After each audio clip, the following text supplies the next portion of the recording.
This video reviews the steps to perform maintenance for Nova Spin Klin command filter.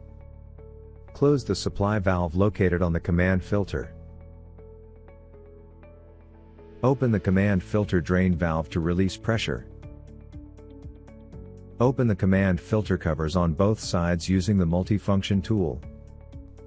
Pull out the spines from both sides. Wash the discs thoroughly under running water.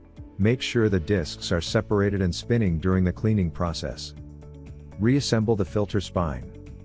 Close the command filter and tighten the cover nuts using the multifunction tool or equivalent wrench. Open the supply valve. Close the command filter drain valve. Initiate a manual flushing procedure in order to test the system.